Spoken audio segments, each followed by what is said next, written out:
पालकं सदा विमुक्तिसाधकं कलाधरावतंसकं विलासि लोकरक्षकम्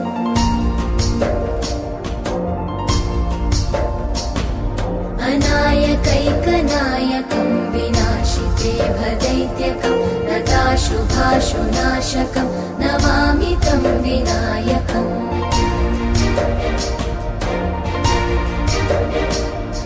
न तेतरातिभीकरं नवोदितार्कभास्वरं न मत्सुरादिनिर्जरं न ताधिकापदुद्धरम्